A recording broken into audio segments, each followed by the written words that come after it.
It's about 11 minutes after 7. Clinic imefunguliwa, my friend. Tulimepanguza reception, tumeweka bench, we are ready for you. Mkuje wawili. Last week wengine walikuja clinic na walikuja peke yao. Mnakuja wawili. Because it's the relationship clinic. Today we are talking about finding your rhythm. What is that all about? Well, you're about to find out. I've got two amazing guests in studio with me this morning to help me with this conversation. First and foremost, we have psychologist, family, couple counseling, Esther Wanjiru. How are you doing? Very well, thank you. I'm fine. Karibu sana. Asante. It's good to have you. Thank you. Awesome. Yep. We also have Dr. Antonia Wangoi, doctor and life coach. Yes. I feel like I'm sorted out already. Family and couples this side, life coach this side. My life is set. Karibu sana. Asante sana. It's good to have you. Thank you very much for having me. Now, when we talk about finding your rhythm in relationship, in marriage, what exactly are we talking about here? Well, that's an interesting topic to talk about. Yeah. And from a medical perspective, when you talk about rhythm, we are talking about the different areas of a person's well-being. So we talk about from their physical, mental, emotional, and psychological well-being. Okay. Now, when we move it a bit further to talk about rhythm in marriage, because I believe that's what we'll be talking about, then it's finding that dynamic or that balance as a couple and finding from the beginning all the way during the marriage, if one goes off rhythm, how to get back onto rhythm. That's my best understanding. Okay. Yes. Do you agree with her? Do you have a different perspective? I agree with her. I agree with her 100%. But on the non-psychological side of you, I would say, okay, when people hear of rhythms, they don't think of music. Yes. I do think music has these, their flaws and apes in music. And these flaws and apes in music change with time. The rhythms in music will change. So when you talk of relationships, the rhythms in relationships are patterns and habits and the disciplines that change over time in a relationship. Yes. And you see, in relationships, we also have seasons in relationships, and these seasons usually change with time. Yeah. I think that's how I'll also describe pattern in rhythms. Okay. Yeah. You know, she brought in music. And Yeah. I usually think, because when I hear rhythm, I also think music. And I was thinking that you don't dance the same to different musics. The way you dance to reggae is not the way you would dance to rumba or you would dance to slow music. You know, and I kept wondering, could it be that sometimes, because we usually like to compare ourselves to others, so maybe I'm looking at your relationship, you guys are doing salsa because that's the rhythm in your relationship. But as our rhythm is slow music, but we are trying to dance like you guys. I don't know if that makes sense. Could it be that some people get into problems in their relationships because of that kind of comparison? You want to be like so and so, but you don't have their rhythm. Yes, absolutely. And that's where I think many couples get it a bit wrong, because you see, when two people meet, there's the agreement, or there's what they decided upon when they got married, or the conversations that they had and how they decided their marriage is going to be. Then as time goes by, like you say, you start observing other couples and seeing that, you know, these guys look like they're having the time of their lives. And we are here seeming to be struggling with our what we call slow rhythm. It's not necessarily a slow rhythm, it's just how you programmed yourselves, or that's how you agreed to carry out your relationship. So you find that there's a lot of competition, and which has also been made worse, I believe, by social media. You know, everyone is looking at social media and posting an ideal kind of life, which is not necessarily the best life. People could be struggling, but they're posting something that is not quite accurate.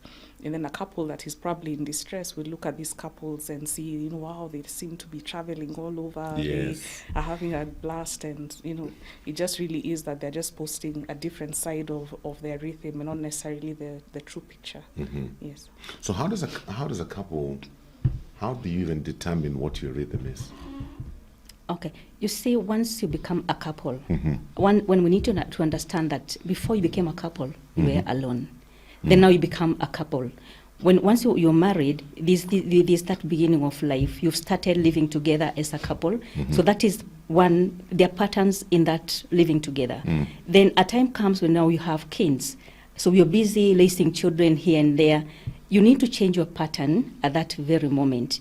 And then there's also this time when you bring up teenagers, there are other people at the stage of where they are empty nesting. So these are all these are different patterns in life, the different habits in life.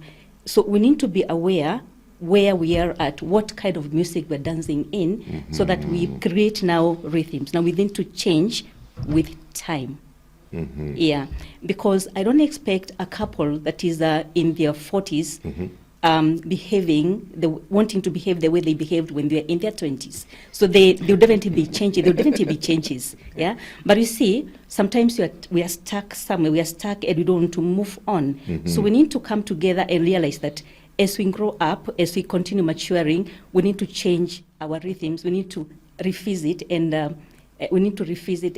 revise our rhythms. And this, you can't do it alone. You need to agree with your partner. Because, for example, if I'm the woman and I'm doing my own thing, for example, maybe I'm so prayerful. So I go to church every day. Going to church every day, going to the Mama Kanisa, going to church, going to the gym every day. But then at what point will I bring my partner? Will I bring my partner on board? Now we need to start now thinking of marriage. How do we now start doing this together as a couple? So we need to come together and say, okay, this is what I like, these are my likes and my dislikes, these are your likes and my dislikes. We come together, we get to an equilibrium, and we build up now that rhythm so that we walk together, we walk the same walk together. But you see, most of us miss that. Yeah. I like what you're saying. You know, I'm thinking of this from two perspectives. I'm sure you dance. Yes, I do. Yeah, it's different when you're dancing alone than when you're dancing with someone. Absolutely. When you're dancing alone, you are so free. You can even do somersaults if you want to. Yeah. But when you're dancing arm in arm with somebody, you need to get to a rhythm. I don't know if you've ever tried dancing arm in arm with somebody and they're off rhythm. Yeah, and it's annoying. They step annoying. on you. Yeah. You want to move this way, then they're moving this way. And so Yeah. I'm wondering, in a relationship, because these are two people who had a rhythm in life. You know, you were single, your spouse was single, both of you had a rhythm of how you're doing life. Now you're coming together. How do you deal with a situation where your spouse does not want to change their rhythm? That becomes a bit of a challenge, and I think more importantly, it needs a lot of communication. I think that's where communication comes into play, and even before the communication in the marriage, the pre-marital communication and counseling that a couple ideally should have, so that they can first of all understand themselves as individuals. We have people marrying when they're very young, maybe in their early 20s, when life is still very different. Others marry much later in life. So you find someone might be very set in their ways, and someone might be very flexible to change or amenable to change. So I believe that first comes from the very early stages of the relationship. Once a couple identifies that they would like to settle down in future, and also take time to communicate and understand each other individually, and then start to see each other as a couple and decide, from early on, this is how our communication is going to be. These are our love languages. This is how we appreciate one another. And then also sometimes also realizing that changing a person can become very difficult. But you could adapt to how they behave. Sometimes it calls for adapting to a person's behavior. Not that we are condoning bad behavior, but understanding that somebody maybe, if say got married in their 60s, and the lady, maybe the gentleman is 63 and the lady is 28, that's a very huge dynamic. I mean, it might be very tricky to change this 63-year-old gentleman, So just maybe trying to adjust to the person's rhythm in a way of love and understanding. Okay. As you talk to couples, do you ever come across situations like what we're talking about, where everybody is so fixed in their way of thinking and in their way of doing life, they don't want to compromise? Or to come to a place where both of them compromise and they find a new rhythm for their life. What kind of things do you tell them? Okay, you see, once a couple comes to me, first of all, we do something we call psychoanalysis. Okay. Psychoanalysis is getting their history from the time they were young. Yeah, so you get to understand their upbringing. You get to understand their challenges when they're growing up. So if these two people don't understand each other, Yeah. now at that time when I take their history, a time will come when we join them together and we discuss these different lives, the different lives, the upbringing of the husband, the upbringing of the woman, so that they understand maybe the challenges this woman or this man had when they're growing up, and maybe that's what is bringing up issues in their marriage. Sometimes you find that you're living with a spouse who has a mental illness, who is mentally unwell. And also, other than the mental illnesses, when a person is mentally ill, they're not able to, you cannot see it, unfortunately. Yeah. You can't see it. Yeah. So it's good to understand that this person has an issue, which issue is not understood by anybody unless now it's diagnosed by the experts. Another thing that makes couples not get to understand each other is different personalities. We are people of different personalities. Yeah. So a person, for example, maybe I'm an introvert and my spouse is an extrovert. You see, if my way of celebrating, my way of doing issues is just being in my warm bed, Yes. and he wants to go out there and swim, you speak line. So we need to come together and realize, okay, this is what I like, this is what he likes. We talk, communication, and we make it very. We purpose to communicate. So we need to understand each other. What do you like? What do I like? How was your life when you were growing up? What challenges did you go through when you were growing up? Do you have a mental illness? Do we need to check? Do you need to go for checkups? Checkups are very important. And that's why even some people are trying to go for wellness checkups. Yeah. It could be mental wellness. Yeah. It could be medical wellness. I think in hospitals they have that. So you go for checkups so that you get to understand why does this person behave the way they behave? Do they understand do they understand themselves? Are they aware? Yeah. So you need to make communication very often. Communicate and get to understand each other. I'm just wondering on the whole personality question. Yeah. I find this very interesting because when people are dating, courting, those personalities are there. Yes. And somehow it's what attracts you to this person. Yeah. But after you get married, again, now it becomes a problem. I always wonder, why is there that switch sometimes? Well, I think, and maybe you could correct me if I'm wrong, but when people are courting, they put their best foot forward. Yes. And they Sunday best. Sunday best, always smart, always, looking good, combed hair, smelling good, and then maybe they don't get to spend as much time together. Maybe they're not living together. So, you only see a few hours of this person maybe in a week or even in a month, for those who are dating long distance. Yeah. So when you meet this person, you're in your best behavior. You don't want to upset this person in any way. And again, I think also for women and men, how they attract each other is by, the lady will be very calm, she'll be at her best. Yes. The gentleman, if he's very charming, he'll be, pulling out her chair and behaving well, and then all of a sudden now they're living together and no more pulling chairs. Yeah, no more pulling chairs, or the chase is over. Yeah. Now they're settled in their marriage and life begins. And with life, I read somewhere some people have different, again, dynamics. Some people maybe stay a bit before they have children. Some will get children immediately. So sometimes the shift can be as sudden as a span of a few months, and the couple finds themselves in waters that they were never used to, or they didn't probably maybe had not prepared adequately for. Yeah. And that's now you find that's where now the problems begin after that honeymoon period is over. Okay. Yeah. Well, they usually say love is blind. Yeah. But I tell people marriage heals you. Yeah. You begin to see. And that's a good way to look at it. You talked about seasons. We'll get into that shortly because I'm just curious. How do you then, first of all, identify the season that you are in? Because sometimes I feel couples fail to identify the season that you are in. And so because you don't identify it, you don't maximize on it, and then you move into another season, and the things you should have done in this season is what you're trying to do in this season. So how do you identify these seasons and maximize on them? We'll talk about that in a bit. If you have any questions for us today, 20316 is the SMS line. WhatsApp number 0786316316. If you're married, do you know the rhythm you are in? What are you guys dancing to? Are you doing salsa? Are you doing reggae? Ama mnakanyagana tu. Kila siku tu ni kukanyagana. You want to move this way, your husband wants to move this way. No, we need to know the rhythm and we need to flow together. There's nothing as beautiful as seeing a couple in rhythm, doing their dance. It's a beautiful thing. So we are talking about finding your rhythm. Have you found your rhythm in your relationship, in your marriage, or are you stepping on each other's toes every day? And some questions coming in. Maybe we can look at them before we talk about the seasons. This first one says, good morning, please help me. My daughter is 24. Her fiancé is 26. Both of them are not stable, but they want to get married. She doesn't want to listen to me. This is a concerned mother. What would you tell her?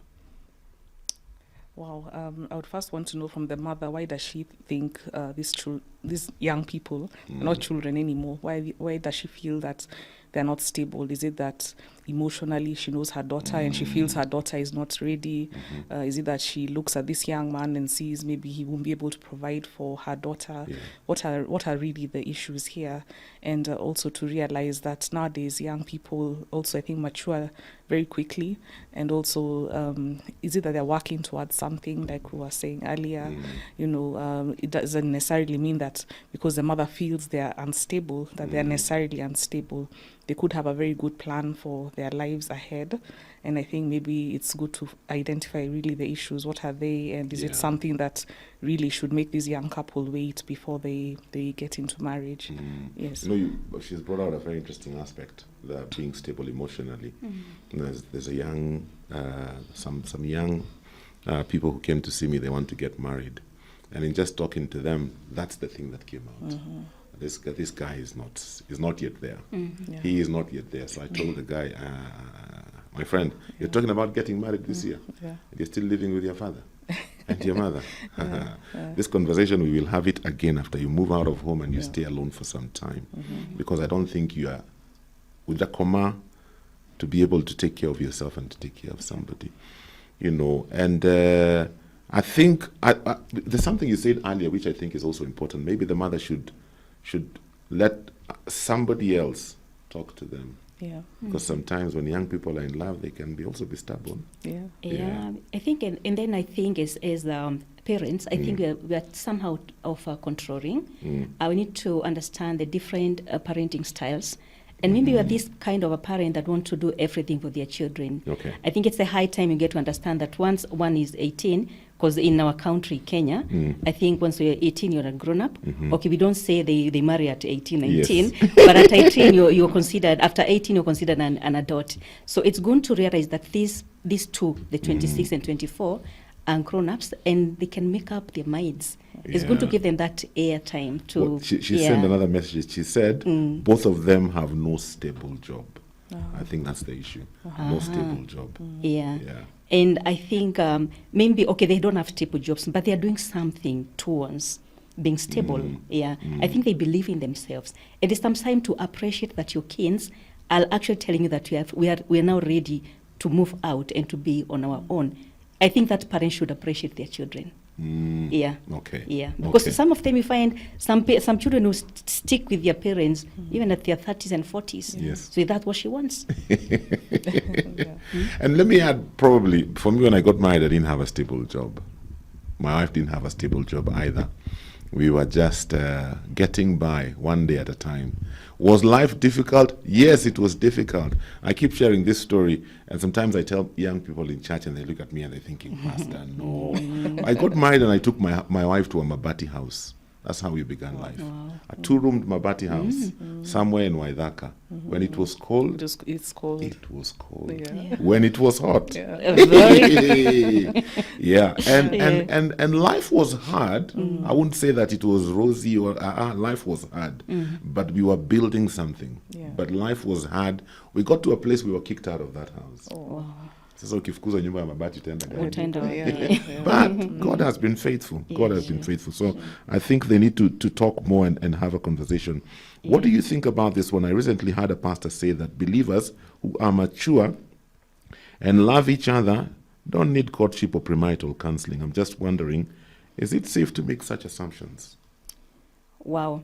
I think most of us saved people, most people tend to confuse or tend to not draw the line between religiosity and real life. Yes. So we need to appreciate that there's that religious bit of life, and is that the real you, and that thin line between psychology and spirituality also. There's that thin line, and it confuses you because sometimes when I'm too spiritual, I might think, okay, fine. When I go to pray, when I do my prayer, I'm going to go. Yeah. But are you okay emotionally?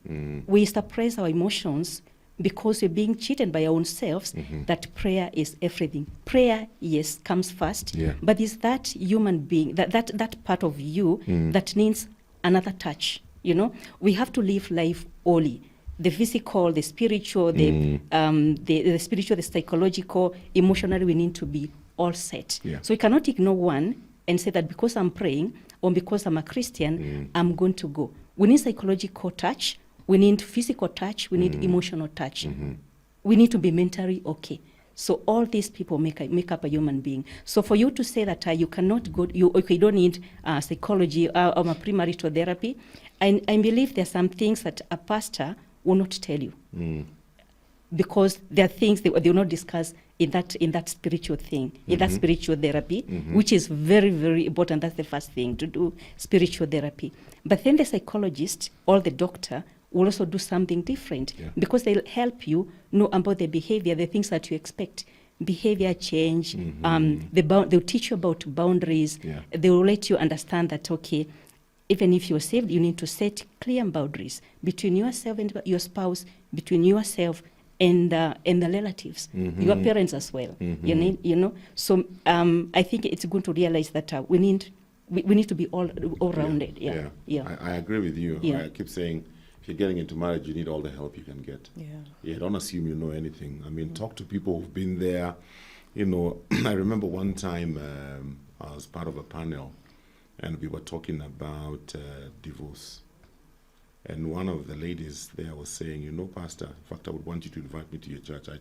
I'm a divorcee, but I talk to married couples. And I thought, oh, okay, that's different. That's interesting. What do you talk to them about? She said, I tell them what not to do to end up where I ended up. Because they can learn from me. They don't have to go through the experience. And so we need to talk to as many people as possible. Why do women change personality, especially when they're pregnant? Oh wow! It's both.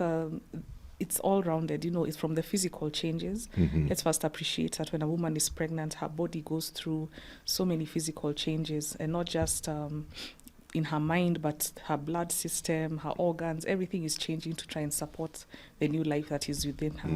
There are hormonal changes. Yes. A woman has, I think, about 7 hormones that are in play at this time. Wow. So there's all these hormonal changes. There's fear. There's that anticipation of a new baby. There's new life growing within her. So there's all those things that are coming into play. Maybe it was a baby that they were not anticipating at that particular moment. There's that. Maybe also some women who stayed for quite long before having a baby, and now she's finally pregnant. There's so many things that are going through her mind. Maybe she starts even seeing the husband in a different way. I hear some women saying, I started hating in quotes, my husband at that time. I couldn't stand him. Even maybe his scent was just, annoying me, that kind of thing. And it's not really because of something that they deliberately are doing. I think it's just because of all the changes that are happening. And but again, also some women do take advantage of this and say, now the pregnancy has spoken. That this. So I think it's also about just trying to be understanding of the man you're living with at that time also. Okay. Yeah. Seasons. How do you identify what season you are in so that you know what necessary adjustments to make so that you can flow and maximize on it? Well, it's not easy to identify a season. You just need to purpose to identify your season. Okay. And this will only come when you purpose. For example, we are talking of a married couple. Yeah. Sometimes we get swallowed into the world of our children. And we find ourselves not realizing that we are actually lost in the world of our children. Oh. Yeah, because we forget ourselves. But then we need to purpose and understand that it's now the high time we find ourselves. For example, you might decide that we start date nights. You plan for a date night. You say now you have something to look forward to. Then make a plan.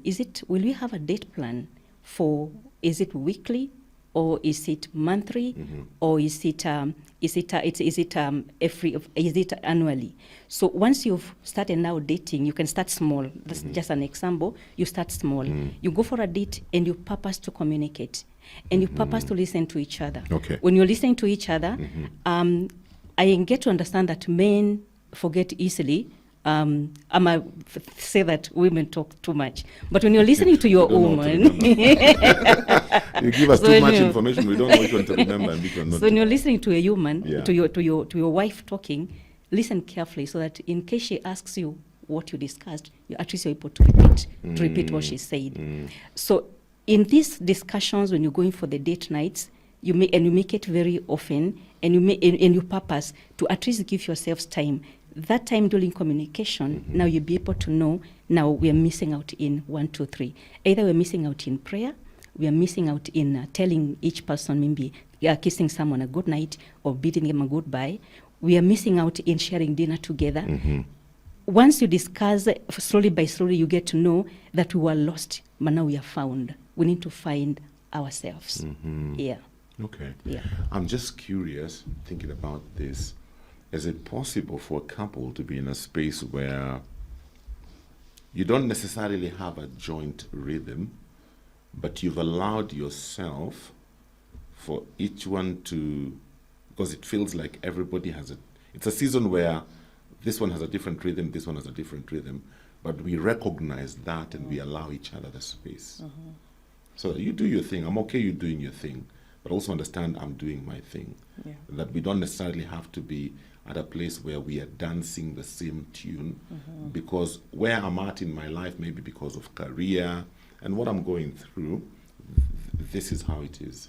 Yeah. So you do your thing, I'll support you, but I'm also doing my thing and also support me. Is that even possible? I think to some extent, yes. And also it depends on the kind of circumstance that you're looking at. Okay. Does it mean that are they living apart, for example, and that's the rhythm that they feel they are in at that moment, which might not be a very healthy rhythm to be in for that? Or is it that maybe one of the spouses has gotten a job abroad and they've decided go for the job for 1 year and I'll support you through that? So I think it's important to look at it in a situational way and know that there are some rhythms that could not be sustainable. For example, if one spouse decides that, you know what, I'll move away for 10 years and I'm not coming back, I'll come see you. That's not a sustainable. I'm taking a sabbatical. I'm taking a sabbatical for 10 years, that might not be a sustainable rhythm, Yeah. And I think it's important that couples agree that, either maybe is living apart on the table, is maybe taking a certain career path. Maybe, let's say, the wife wants to now do her master's and maybe she's not working for 2 years and I'll support you through that. That's, I would say, a sustainable rhythm. Okay. But there are those which are just, I think, ways of couples trying to drift from the marriage. And it's important to realize, are we really supporting each other or we are drifting away from each other? Yeah. When we go to the doctor, when I come to your office, Daktari, Yes. I realize one of the first things the doctors do is they check for rhythms. Yes. My breathing, my heart. There's certain things they look at and they say something is wrong. Yeah. Your heart is not in rhythm. Your breathing is off because there's a standard rhythm. Because rhythm is repetition. Yeah, and that repetition, if this repetition is stable, then you're healthy. Yeah. If it gets out of this, then you're not healthy. Are there things that we can look at? Because now when it comes to relationships, I'm looking at maybe habits and lifestyles, things we are doing repeatedly. Are there things that we can look at and say, because of this rhythm, this relationship will not thrive. Are there some things you can look at? I know you've talked a lot about communication. You know, what other things can we look at? Kind of like a marriage check. That we can look at the rhythm of this and the rhythm of this and the rhythm of this and say, this relationship is not headed in the right direction. Okay. Yeah. If, for example, if you find yourselves not discussing something to do with maybe budget, something small like budget, you don't discuss budget together. So one spouse, one of you feels like, okay, fine, I think this what we need to buy in the house. I think this is the kind of an investment we need to have. I have decided to buy a car, so I go ahead and buy a car. I didn't inform you. I decided to buy a plot. I buy a plot. I didn't inform you. Is that's a dangerous pattern? Then the other. So that's how we're handling money. That's how we're handling money. That's budgeting. Are we discussing finances? Maybe you're not discussing. Sometimes you might find that you have decided to take your kids to a school that your spouse doesn't like. So you go ahead and transfer your children from one school to another without informing your spouse. That time you can tell this marriage is not healthy. Something is amiss. It's dinner time. You eat your own time. I eat my own time. Go to bed in my own time. Like now it's July. I'm warming my feet on the heater. You are there scratching your legs. We are on different sofas. So are we really warming each other? So if I welcome you to my sofa and you come putting your pockets in your hands in your pocket, and that time maybe I need you to hold me. You see, we are drifting apart. That time you can tell that we are actually not okay. That time you can tell we are not actually okay. Dinner time, we have one car. You get your car and go to work. You leave me behind, or I'd ask you to pick me. You don't pick me. You go home. Then I call you to remind you that you were supposed to pick me. Okay, you can tell. Yeah. But a lot of this happens because of. In fact, I'll repeat again, poor communication. Pure communication. Yeah. Okay. Yeah. What about matters intimacy? Should there be a rhythm? Even if it's sporadic, it's okay. I believe in something sporadic or something that is natural. You know, I don't buy for the idea of on Saturday night, that's the only time that, you can engage in intimacy. Yeah. But again, also, I'm aware of the fact that, people have different intimacy desires. And I think it's important to have these discussions early so that, again, it comes to the love languages. How do you speak love to your spouse? How do you engage each other in intimacy so that you come to some kind of balance where one partner is not feeling unattended to and another one is feeling exhausted from the whole process. So again, like Esther says, it's all about communication and constant communication, not just having that, say, one communication at the beginning of premarital counseling and thinking that is going to last through the entire marriage, but just constant communication with each other. Yes. Okay. No, I'm just trying to rope in all that we are saying, and I'm thinking this will tell me when you're unaongea couples, family and couple counseling. Tell me if my thinking is correct. Could it be then also that sometimes we look at the fruit, and we are trying to sort out the fruit, but we neglect the rhythm. So we never talk anymore. But why is it that we never talk? Maybe it's because of the lifestyle I have adopted, that this is my rhythm every day, and because of this rhythm, I don't have time to talk. But we are just focusing on we need to talk more. But how do we talk more if we don't change the rhythm? Does that make sense?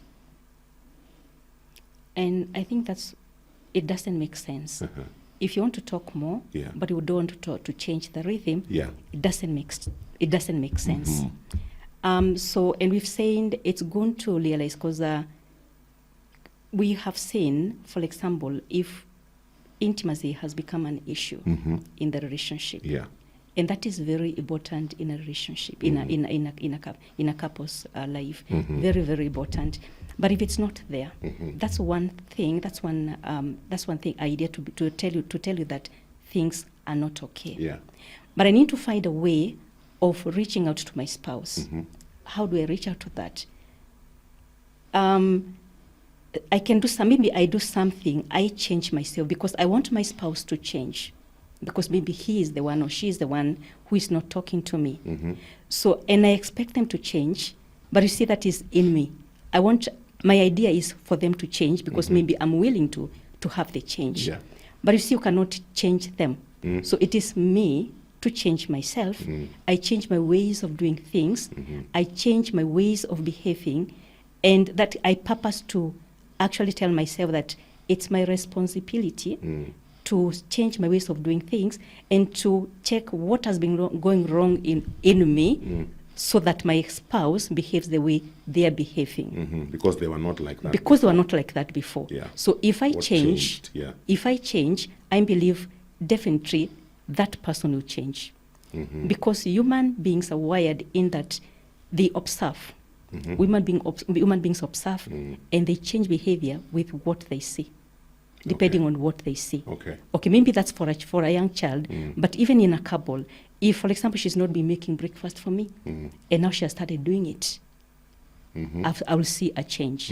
And definitely, I'm wired to change. I will respond change. to that change. I'll respond to that change. Yeah. I think that's how we start, by changing our own selves, hoping that my partner will also change. Will see the change in me, the positive change in me, and they also struggle to see what is this that she's trying to communicate, even if it's not communicated. It could be a non-verbal communication, because non-verbals also are ways of communication. Yeah.